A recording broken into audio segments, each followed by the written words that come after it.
Canada's Prime Minister Mark Carney just stuck a knife into Donald Trump's top ally, and he stuck a knife into Donald Trump's continuous attacks on Canada. I want you to watch here as Canada's Prime Minister Mark Carney says that he has no confidence in the FIFA president, Gianni Infantino, and that Infantino, one of Donald Trump's top allies, how Infantino needs to go. Let's play this clip. The second thing, look, I've run a few organizations in my time. The idea that proper governance is not to disclose to your closest advisors, your chief operating officer, your fellow board members, something of consequence that you're even considering, let alone proposing, that's fatal, should be fatal, and you lose confidence in that individual. They have their own procedures for making those determinations, but certainly I don't have confidence in Mr. Infantino after this point.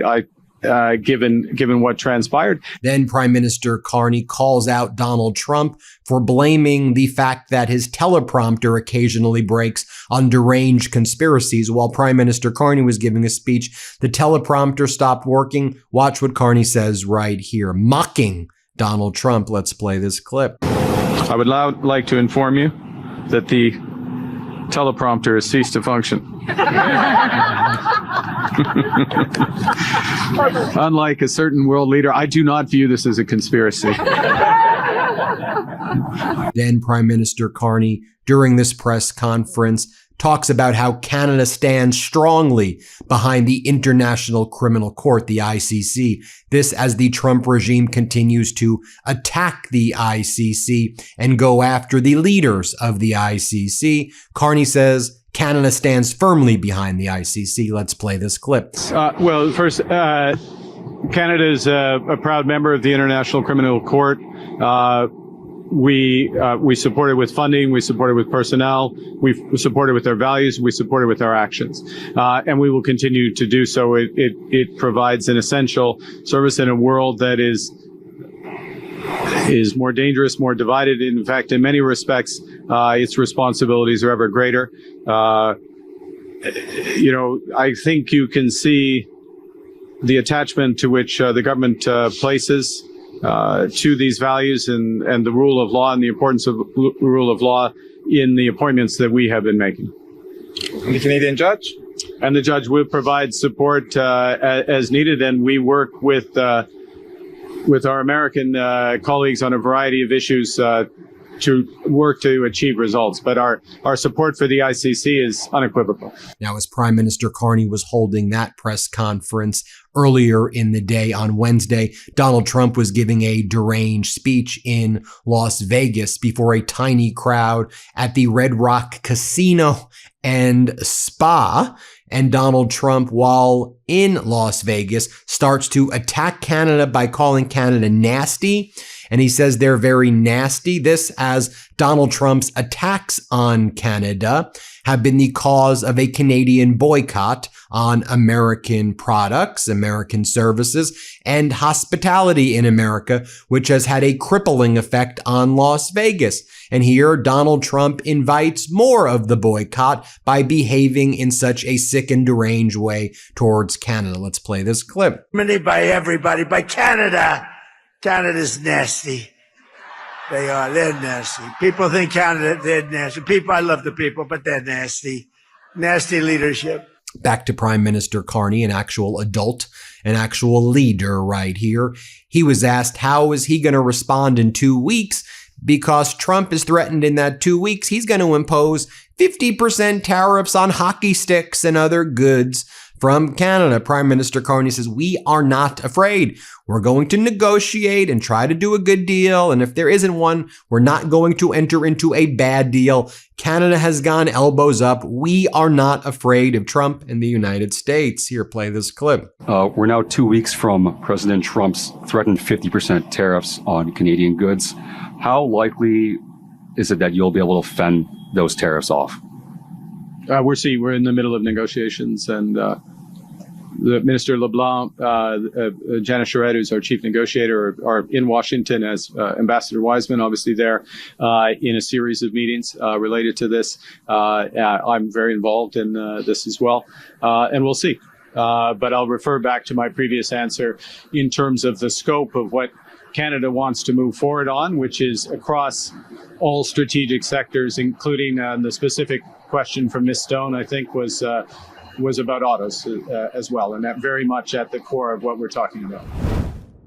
I'm always looking for simple ways to upgrade my daily routine, and recently I came across Lorenco, a chewing gum that actually helps make your teeth stronger every time you use it.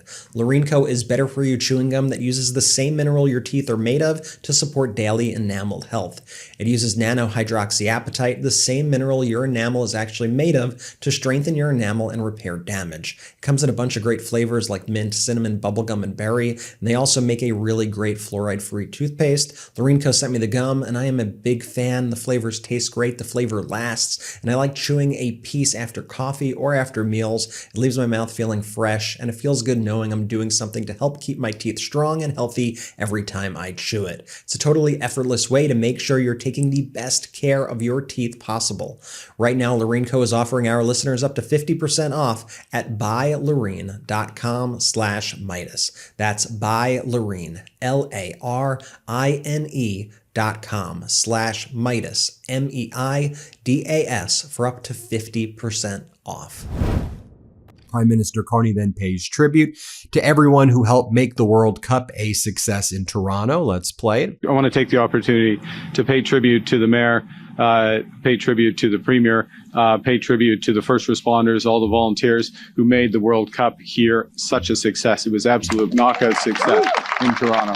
And again, the best of Toronto, and hundreds of thousands of people, millions of people, and hundreds of millions of people would have witnessed it on TV, a bunch witnessed it in person, and they bring back nothing but great stories about the people in this great city. And while he was doing that, you had J.D. Vance doing an interview with state regime media Fox with Laura Ingraham, where J.D. Vance attacks Canada and says, they're doing terribly. They're doing terribly. What a weasel J.D. Vance is, and just such a regime of weasels and losers. Canada knows this Trump regime weasels and losers. Canada has gone elbows up, and they're making America pay. Let's play it. Who's beating us in the G7? Nobody is beating us. How about Canada? How are they doing? They're doing so terribly. they want us to copy France, Canada, and other countries. Back to what's going on in Canada and the fight against Trump fascism. Charlie Angus, who leads Meidas Canada, just dropped a banger, a video called Throw the Bum Out. Throw out Pete Hoekstra, the despicable human being who currently holds the title U.S. Ambassador to Canada, but uses that title to attack the sovereignty of Canada. Charlie Angus says, I think we're being too polite to Hoekstra. We need to go harder on Hoekstra and all of these Trump vile scumbags in our country. Play this clip. I'm just going to do a quick little rundown on our man, Mr. Hoekstra. Now, we all know that he was involved in Project 2025, and we know that he's one of the MAGA loyalists, and we know that everything he's pretty much said ever on the international scene about international relations is proven to be wrong, or that he was gaslighting, or that he was lying. The problem is that Canada's too polite. We've been nice to him. We treated him like he's a proper ambassador. You know, when he was the ambassador to the Netherlands on day one, the Dutch media called him out. They just went straight at him because Hoekstra had been using his position as a legislator in the United States to create falsehoods and lies about race hatred in the Netherlands that were not true. And so when he was appointed ambassador, he didn't get a grace period of people being nice to him. The media went straight at him and started calling him out on his lies. And he was calling fake news and saying that they were all making this up. And he was forced to apologize. That's what accountability is. And so far, Pete Hoekstra's been allowed to, travel the country spreading his disinformation because we've been polite to him. He was also called out in the Netherlands for using his ambassador's residence to promote the extreme right, that he held a party on September 10th, 2020 for 40 activists from the far right FVD party. You know, this is completely outrageous. And this is what we're now seeing, that he's using the American embassy to undermine Canada in a very direct way. And again, we're still being polite. Charlie Angus then reads the petition to have the U.S. ambassador to Canada, Pete Hoekstra, declared persona non grata. Play this clip. This is a masterclass, my friends, in using our democratic tools to set the agenda. So an e-petition means that any citizen of Canada can sign it.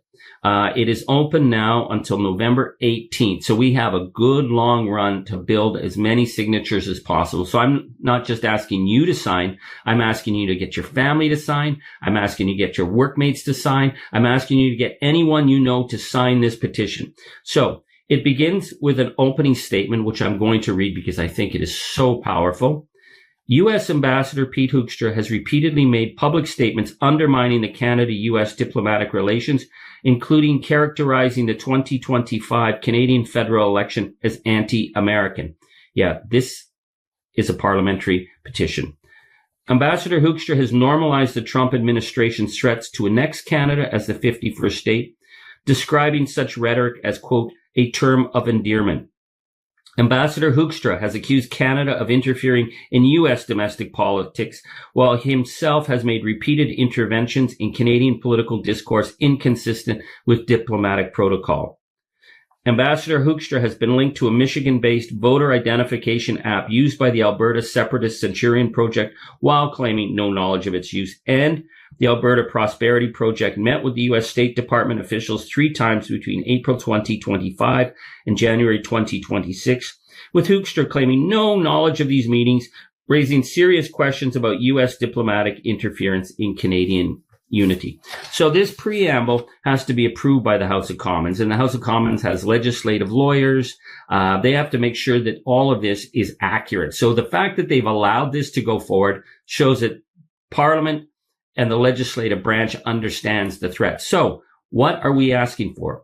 We, the undersigned, the residents of Canada, call on the government of Canada to, 1, formally declare Pete Hoekstra persona non grata and request his removal as U.S. ambassador to Canada. 2, raise with the United States the pattern of conduct by Ambassador Hoekstra inconsistent with the Vienna Convention on Diplomatic Relations. Yep. And 3, direct a parliamentary committee to review U.S. diplomatic interference in Canadian domestic affairs. Sign this, please. Get your friends to sign it. Let's get this in the hundreds of thousands of signatures. And then I'll share with you, by the way, Hoekstra, go on Meidas Canada. You scared of Meidas Canada? You scared of Charlie Angus? Go on Meidas Canada. We know you're terrified to sit across from Charlie Angus. Let's see you do it, Hoekstra. We are calling you out. Go to Meidas Canada. Let Charlie Angus interview you. Let's see how tough you are, Mr. Tough Guy. Then Charlie Angus calls out Pete Hoekstra for doing the following on July 4th. Let's play this clip. There's another thing that I want to point out about Pete Hoekstra, his 4th of July party, where he invited jailbird Tamara Lynch. Imagine that, a sitting U.S. ambassador inviting to the 4th of July a woman who needed a parole officer to let her in. And why was she invited in? Well, of course, she was one of the leaders of the occupation of Ottawa, an occupation that called for the overthrow of the democratically elected government of Canada. This is Pete Hoekstra trying to impose the kind of January 6th undermining democracy in Canada. He's using the power in the office of the U.S. Embassy to interfere and to undermine our country again and again with his gaslighting and his threats and insults. Also, let's show you what's going on right here on some of the Canadian TV shows, just so you can see. Here's Scott Reed on Donald Trump's continuing threats to put more tariffs on Canada because of the wildfires. Let's play it. I really think the challenge for Carney is the public opinion mood has shifted. People are becoming hawkish, not just hawkish, angry, like outright angry. And so at Trump and the flexibility that the prime minister enjoys to not respond, I think is beginning to diminish. So if Trump's answer to these wildfires is to hit us with a bunch of new arbitrary tariffs, I think you'll find that Canadians will say, Prime Minister, we want you to punch back. Do something. Yeah. And it will remove some of his political flexibility in whatever's actually happening in these negotiations. So I watched this announcement. I think it's one that could really trigger a wildfire of anger across the country toward the Trump administration and by extension, therefore on Carney to take action. And then I want to show you the former premier of Quebec, Jean Charest. Here's Jean Charest on CBC telling Canadians, look, you got to buy Canada, buy Canadian. Here, play this clip. In the meantime, though, let me share some advice or recommendations. If you're a Canadian and you're out in the marketplace this week, you're at the grocery store, by all means, buy Canadian, buy Canadian, buy Canadian. If you feel that, we all feel a little helpless with what's happening, you're not. We can all do something in a small way that is going to help our neighbors and our friends, and that is to support whatever they're producing at your local farmer's market, and the grocery store, at a store, anywhere we go. Buy Canadian, Katie. There you have it, everybody. Let me know what you think. Have you pre-ordered WTF America, the book I wrote with my brothers? Pre-order it right now. Hit the QR code wherever it is. A link to go and purchase the pre-order is in the description below.